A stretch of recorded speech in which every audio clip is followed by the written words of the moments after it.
नमस्कार, आप देख रहे हैं हेडलाइंस न्यूज। दिन भर की ताज़ा खबरों के लिए अभी सब्सक्राइब करें, साथ में बेल आइकन भी प्रेस कर लें। खबरों में आगे बढ़ने से पहले वीडियो को लाइक जरूर करें और अपने दोस्तों के साथ ज्यादा से ज्यादा शेयर करें। और आप किस शहर से न्यूज को देख रहे हैं, कमेंट में जरूर लिखें। आपके पास 2000 रुपए की नेट है तो जरूर जांच कर ले, ये असली है या नकली। सरकार ने संसद को बताया कि 2018 से 2020 के बीच जब्त किए जाने वाले नोटों की संख्या में बढ़ोतरी आई है।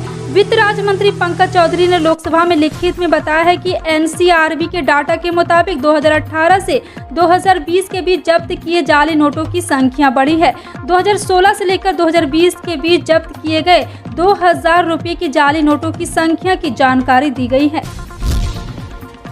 प्राइवेट सेक्टर के आईसीआई बैंक ने भी कर्ज की ब्याज दरों में इजाफा कर दिया है। बैंक ने ब्याज की दरों में 0.15% का इजाफा किया है। बता दें, इस हफ्ते ही आरबीआई की मौद्रिक समीक्षा की गई है, जिसके बाद एक बार फिर से बैंक के दरों में इजाफा करके बताया गया है। जी हां, आपको बता दें कि एक बार फिर से रिटेल क्रेडिट के लिहाज से 1 साल के MCLR को महत्वपूर्ण माना जाता है, क्योंकि होम लोन जैसे बैंक के दीर्घकालीन कर्ज इसी से रिलेटेड होते हैं। बैंक ने रिजर्व बैंक की मौद्रिक नीति समिति की इस सप्ताह होने वाली बैठक से पहले ब्याज दरों में बढ़ोतरी की है। ऐसी संभावना है कि MPC मुद्रास्फीति पर अंकुश के लिए नीतिगत दर रेपो पर बढ़ोतरी करेगी। लोकसभा में कांग्रेस के 4 सांसदों का निलंबन वापस लिए जाने के बाद महंगाई पर चर्चा शुरू हुई। कांग्रेस सांसद मनीष तिवारी ने महंगाई पर चर्चा की शुरुआत की। उन्होंने कहा है कि देश में पिछले 14 महीनों से महंगाई दर दहाई अंक में है। यह 30 साल में सबसे ज्यादा है। उपभोक्ता खाद्य मूल्य सूचकांक आसमान छू रहा है। चावल, दही, पनीर और पेंसिल और शार्पनर जैसी दैनिक उपयोग की चीजों पर GST बढ़ा है। सरकार ने बच्चों को भी नहीं बख्शा है। मनीष तिवारी ने कहा है कि सरकार ने भले ही अपने बजट में सुधार किया हो, लेकिन इसने देश भर के घरों के बजट को बर्बाद कर दिया है। आज की अर्थव्यवस्था 8 साल के आर्थिक कुप्रबंधन का नतीजा है। कांग्रेस सांसद ने कहा है कि सरकार अपना खजाना भरती रही और जनता की जेब कम करती रही। 5G स्पेक्ट्रम की नीलामी की प्रक्रिया सोमवार को खत्म हो गई। इस नीलामी प्रक्रिया में 4 टेलीकॉम कंपनियों ने 1,50,173 करोड़ रुपए के स्पेक्ट्रम के लिए बोली लगाई है, जो सरकार के अनुमान से कहीं ज्यादा है। 26 जुलाई 2022 को 5G स्पेक्ट्रम की नीलामी शुरू हुई थी, जो 7 दिनों तक चली। आपको बता दें कि रिलायंस जियो, भारती एयरटेल, वोडाफोन आइडिया और पहली बार टेलीकॉम सेक्टर में कदम रख रहे अडानी डाटा नेटवर्क्स ने 5G स्पेक्ट्रम की नीलामी में हिस्सा लिया है। माना जा रहा है कि अलग अलग बैंड में स्पेक्ट्रम के लिए रिलायंस जियो और भारती एयरटेल ने आक्रामक तरीके से बोली लगाई है। मुख्य चुनाव अधिकारी नितिन खाड़े ने सोमवार को कहा है कि असम में इस साल जनवरी से अब तक 7 महीने में डी मतदाताओं की कुल संख्या 1.22% घटकर 1,01,107 रह गई है। डी मतदाता वे हैं जो अपनी भारतीय राष्ट्रीयता के पक्ष में सबूत नहीं दे सके। खाड़े ने कहा है कि मतदाता सूची के अनुसार 5 जनवरी तक राज्य में 1,02,360 डी मतदाता थे, जिनमें 38,496 पुरुष और 63,864 महिलाएं थी। असम सरकार ने राज्य स्तर पर 10 अराजपत्रीय कर्मचारियों और जिला स्तर पर 89 कर्मचारियों को उनके अच्छे प्रदर्शन के लिए पुरस्कार देने की सोमवार को घोषणा की। एक आधिकारिक बयान में कहा गया है कि प्रत्येक कर्मचारी को 1 साल के सेवा विस्तार के साथ पुरस्कृत किया जाएगा, जिसमें सेवानिवृत्ति की आयु बढ़ाकर 61 वर्ष कर दी जाएगी। साथ ही 25,000 रुपए का नगद पुरस्कार, एक प्रशस्ति पत्र भी दिया जाएगा। लोक कल्याण दिवस पर 5 अगस्त को राज्य के प्रथम मुख्यमंत्री गोपीनाथ बोरदोलोई की पुण्यतिथि के अवसर पर लोक सेवा पुरस्कार प्रदान किए जाएंगे। हरियाणा कांग्रेस का 1 दिवसीय चिंतन शिविर सोमवार को पंचकुला में शुरू हुआ, जिसमें महंगाई, बेरोजगारी और कानून व्यवस्था सहित कई ज्वलंत मुद्दों को लेकर लोगों तक पहुंच पाने की रणनीति पर चर्चा की गई। यह जानकारी पार्टी सूत्रों ने दी है।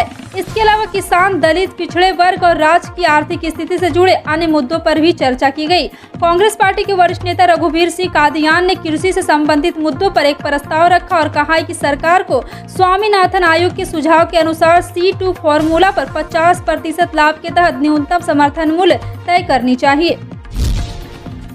गुजरात विधानसभा चुनाव के लिए आम आदमी पार्टी ने एक बार फिर से कमर कस दी है। संयोजक अरविंद केजरीवाल लगातार प्रदेश दौरे पर है। सोमवार को सोमनाथ पहुंचे अरविंद केजरीवाल ने बड़ा ऐलान किया। केजरीवाल ने राज्य के लोगों के लिए रोजगार की गारंटी का ऐलान किया। उन्होंने कहा है कि जब तक नौकरी नहीं मिलेगी उन्हें हर महीने 3,000 रुपये दिए जाएंगे। इसी के साथ केजरीवाल ने 10 लाख सरकारी नौकरियां निकालने और पेपर लीक के खिलाफ कानून लाने का ऐलान किया। सोमनाथ में केजरीवाल ने कहा, मैं गुजरात की एक एक लड़की और लड़की से कहना चाहता हूं कि आपका बड़ा भाई आ गया है, आपको आत्महत्या करने की जरूरत नहीं है। केजरीवाल ने गुजरात में 5 गारंटी का ऐलान किया। उन्होंने कहा, 5 साल के अंदर हर बेरोजगार युवा को रोजगार देंगे। जब तक रोजगार नहीं मिलेगा तब तक हर बेरोजगार को 3000 रुपये बेरोजगारी भत्ता देंगे। 10 लाख सरकारी नौकरी निकालेंगे। पूरी टीम के साथ प्लानिंग भी की। बिहार की सियासी फिजा में राजस्व और भूमि सुधार मंत्री रामसूरत राय के वैक्सीन वाले बयान को लेकर हलचल और भी तेज हो गई है। दरअसल बीते शुक्रवार को मुजफ्फरपुर जिले आयोजित एक कार्यक्रम में मंत्री राय ने कहा था कि अगर आप जिंदा हैं तो यह पीएम मोदी की देन है। उनके इस बयान के बाद से सियासत में हलचल मची हुई है। रामसूरत राय के इस बयान को लेकर एनडीए के सहयोगी दल हम के प्रवक्ता दानिश रिजवान ने कहा है कि बीजेपी के मंत्री को ऐसे बयान देने से पहले सोचना चाहिए। देश में अगर कोई जिंदा है, पीएम मोदी की वजह से जिंदा है। यह बयान सियासी सेहत के लिए उचित नहीं है।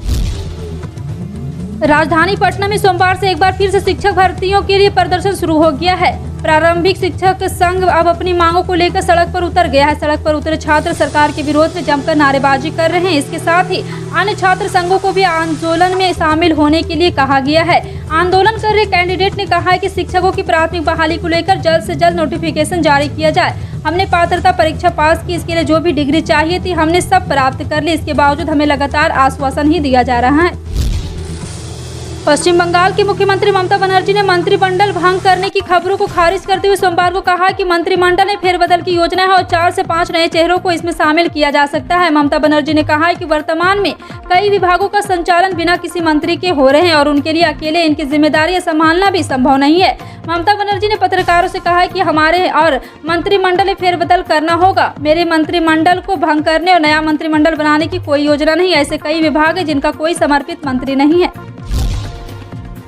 बिहार में नीतीश सरकार ने खास वर्ग की छात्राओं को बड़ा तोहफा दिया है। दरअसल मेडिकल इंजीनियरिंग की तैयारी करने वाले छात्राओं को अब सरकार ऑनलाइन क्लास के जरिए मुफ्त में तैयारी कराएगी। हालांकि इसके लिए एक सियासी शर्त भी है।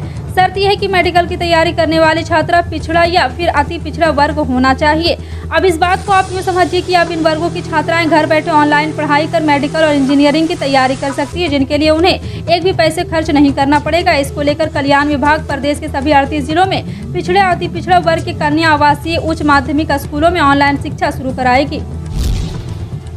मुंबई के पात्रा चावल घोटाला मामले में शिवसेना सांसद संजय राउत को कोर्ट से राहत नहीं मिली। प्रवर्तन निदेशालय ने इस मामले में 6 घंटे से अधिक समय तक पूछताछ के बाद आधी रात को शिवसेना नेता संजय राउत को गिरफ्तार किया था, जिसके बाद सोमवार को उन्हें कोर्ट में पेश किया गया। अब कोर्ट ने संजय राउत को 4 अगस्त तक की ईडी कस्टडी में भेजा है।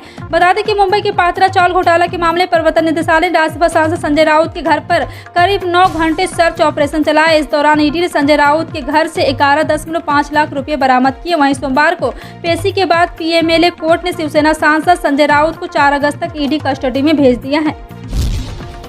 यूपी के पीलीभीत लोकसभा सीट से सांसद वरुण गांधी ने एक बार फिर अपने ही पार्टी की सरकार पर प्रहार कर दिया है। उन्होंने समाजवादी पार्टी के राष्ट्रीय अध्यक्ष अखिलेश यादव के सुर में सुर मिलाते हुए रविवार को आयोजित राजस्व लेखापाल भर्ती 2022 की मुख्य परीक्षा में नकल कराने पर पेपर लीक होने का वीडियो सोशल मीडिया में शेयर किया है। रविवार को ही सपा सुप्रीमो अखिलेश यादव ने इस आरोप को लगाते हुए राज्य की योगी आदित्यनाथ सरकार को घेरा था। इससे पहले ही भाजपा सांसद वरुण गांधी कई बार अपनी ही पार्टी की सरकार को निशाना बना चुके हैं। सोमवार को उन्होंने एक बार फिर अपने आधिकारिक ट्विटर अकाउंट में एक यूपी की योगी सरकार से सवाल पूछते हुए कहा, यूपी पुलिस, यूपी एससीएल और आदि नलकूप ऑपरेटर और पेपर लीक का मामला सामने आने के बाद अब राजस्व लेखापाल की परीक्षा में नकल माफिया छाए रहे।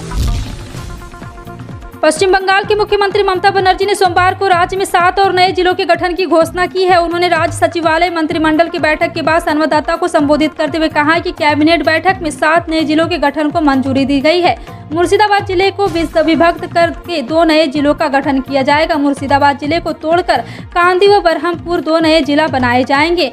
इसके अलावा उत्तर 24 परगना जिले को भी विभक्त कर दिए गए और नए जिलों का गठन किया जाएगा। उत्तर 24 परगना को विभक्त कर 2 नया जिला इच्छामती व बासिराहाट बनाया जाएगा। दक्षिणी 24 परगना जिले को विभक्त कर सुंदरवन, बांकुड़ा को विभक्त कर विष्णुपुर, नदिया जिले को विभक्त कर रानाघाट जिला का गठन किया जाएगा।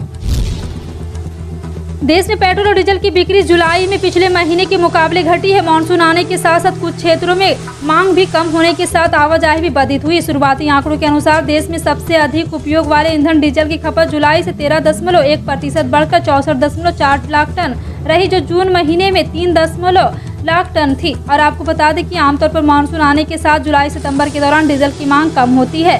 बारिश से आवाजाही पर प्रतिकूल असर पड़ता है और कृषि क्षेत्र में भी सिंचाई तथा परिवहन सेवाओं के लिए डीजल की मांग घटती रहती है। आपका इन सभी खबरों पर क्या कहना है कमेंट सेक्शन में टाइप करके जरूर बताएं। इसी तरह की पल पल की अपडेट जानने के लिए जुड़े रहें आप अपने हेडलाइंस न्यूज के साथ। मिलते हैं अगली बड़ी खबर में, तब तक के लिए जय हिंद।